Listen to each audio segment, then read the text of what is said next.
Hey, what's up, everybody? This is Zuri Uso, and you're here with the PMW 1v1 with the PMW directors. Today, we have a very special guest with us, none other than the incomparable intercessor of the century, Monica Thorpe, my mama. I'm so happy to have her here. Mom, welcome.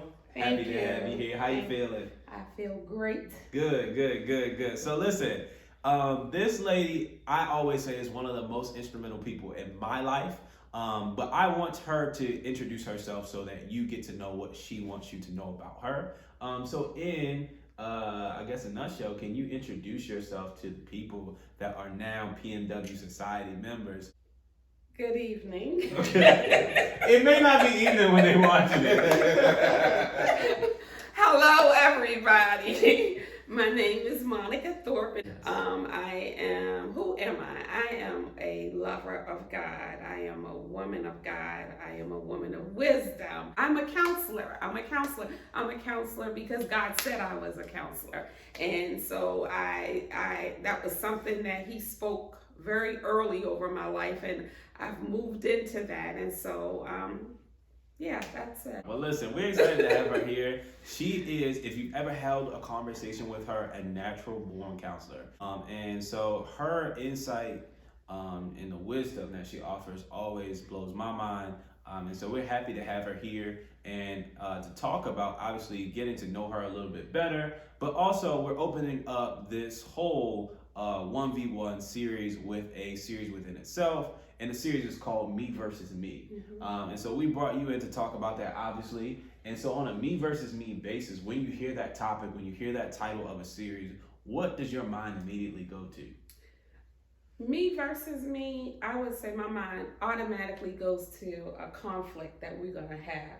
Mm. As long as we are encased in this flesh, we're gonna have that conflict. Yeah. That won't be over until we see Jesus. So I guess I'll say this, because of my age and having lived a little bit, I have some traction on that, and I'm confident that, I'll just keep moving forward. I'll keep trusting God in the process, and I'll work at getting better, but it's gonna always be conflict. Right, wow. That's really good. I think when we understand the versus idea, right? Versus is a very trending word right now, and there's a lot of idea around what versus can be defined as, but ultimately it is a battle. And I think when you think about Christianity, we think about something that you do not necessarily have to fight for, right? We just think that it's given to us, but the truth behind it really is, a lot of times, is that it is a fight, it is a war, and it's something that you have to continually go to and go through consistently. So on a me versus me basis, we have a lot of topics that we're going to cover during this series. I want to give you a few of those topics, and I want you to tell us which one pops out to you. Which one are you excited to talk about? All right. You ready? Okay. So the first one is my desire versus God's desire for me. Faith versus fear. Heart versus head. Make up your mind. Plan A versus plan B. And the last one is perception versus reality. Out of those, which topic stands up to you? I'm going to say plan A versus plan B. My reason for that is because that's my testimony. I've always had a plan B. And my plan B came out of being let down, feeling overlooked, or being rejected, and just kind of growing up in a way that I felt as though I could not trust anybody else to get it done for me. If I wanted it done, I was gonna have to do it myself. I learned that early on, and then it also came with just the way my life was designed. I had a lot of responsibility early. Some adulting was occurring very young for me. That being said, I always had a plan B. I had a plan B because plan B was something I felt that if I had a plan B, then I'm in control. Okay, wow. So, and as I grew in the Lord, plan B doesn't work out so well. Yeah. One of the other directors said God's gonna do what he wants to do anyway. Right. And so God came after my plan B. Wow. He came after my plan B and is still coming after my plan B, because there are still areas in me that's a natural place for me. It's Right. natural for me to always have a plan B if this doesn't work out. You know, and some of that comes with being familiar with disappointment, Right. you know, and so you're like, okay, they disappointed me, but I'm not going to disappoint me. Right. And so you already start making plans for your plan B, and then after plan B, guess what? It's a plan C. Yeah. Because you're still trying to make sure that, or avoid having that. Right. Wow. That disappointment. I think you bring up some really good points that we need to examine and think about. In this Me versus Me series, one of the things that we're talking about, and one of the overview thoughts prophetically really is that we must find a time or a place within ourselves where we decide to make a decision and just go with it. And so I think when we understand Me versus Me, we look at it as a battle. But it's really a battle over a decision. And so I think, you've really expressed that very well, but can you really speak to people about how to make a decision, and what do they need to do? What does that look like? Sure. Making a decision, first of all, you have to get to a place where you're tired of your way, or you know that your way is not working.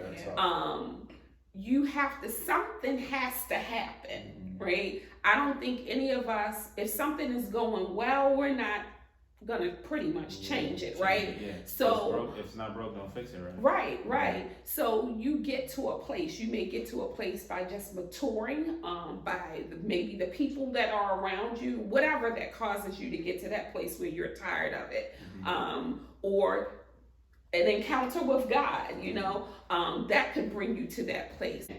It's a necessary decision, because in doing it your way, it's very limiting. It's very limiting, right?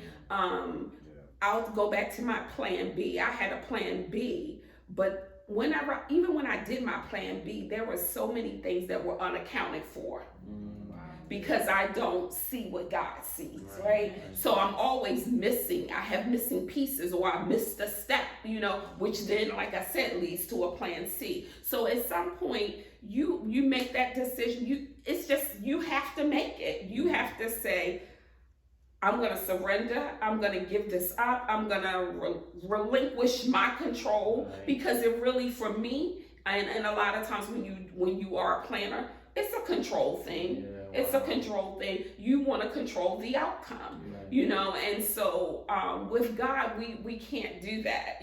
We don't have that control, and you have to submit yourself to Him. So you make the decision, and then you act upon it.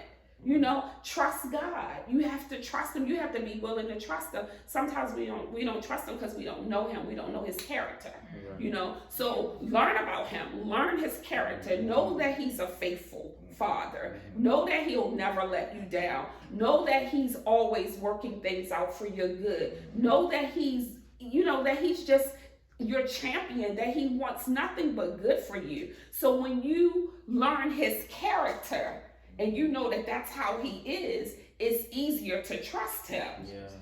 Just like a parent. If you know you had a mother that provided, you're going to trust her. My mom is going to always get this, or she's going to make things happen. Even when she says, I don't know how.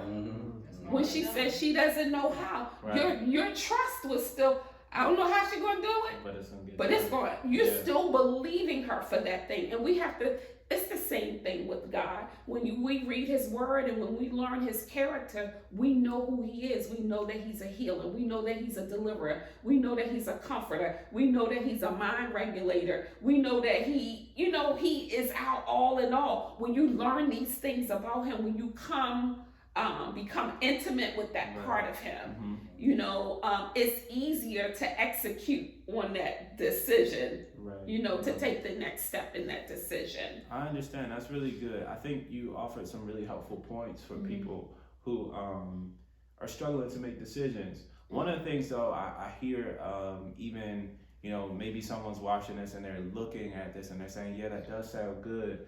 But if I've had experienced, you know, broken trust before, or people who I trusted that let me down, how do I, you know, bounce back from that? I don't know how to trust, you know, so can you speak to that? Sure. Really briefly. We're going to close out in 30 seconds, but give us a quick answer on what do you do when you've, you know, lost trust or lost When you've hope? lost trust and you've lost hope. And I'm going to say when you've lost trust, try it one more time. Trust them one more time. Give them one more chance. I share this with people all the time, particularly young women. When they talk about choosing a different lifestyle because of what happened in a relationship with a male. And, you know, when things happen to us, it's something to be learned and gained from that. That don't mean that you exclude the whole category, right? When you go to a restaurant and you sit down and eat and your food is not pleasing to you, you know, you do what you need to do, but do you ever stop eating out? No, you find a new restaurant, you try again, you keep trying again, because everything isn't bad. There's always something else. And so I would admonish that person to try God again. Try him again. This time, I believe by faith. This time, you're gonna get what you're looking for. Wow. You're gonna feel him. You're gonna hear him respond to you. You're gonna see him demonstrate himself through other people to you. Try God again, and then be open, because sometimes we go to God with how we already want it to be. You know, and so for those who don't have hope again. Hope in God. Hope in God. I mean, that's good. Hope in God. That's all I can say. Look at those times when you know for a fact that it was nothing but God, or it was, you know, that it was God that pulled you out, or God that made a way. Go back and recount that stuff. Bring it back to mind, you know, and let that be the thing that pushes you to trust again, you know, so that would be that's good. My word. Listen, I hope you really pull something from that. Just going back one more time, I think of, you know, all the time when we lose something and we've, you know, searched the house high and low, and then usually 9 times out of 10 you go back to a place that you checked before and it's there. So listen, I hope you've been encouraged. This is the PMW 1B1. We are so happy to have you here, Mom. Thank you so glad much to be coming. here. And we are out.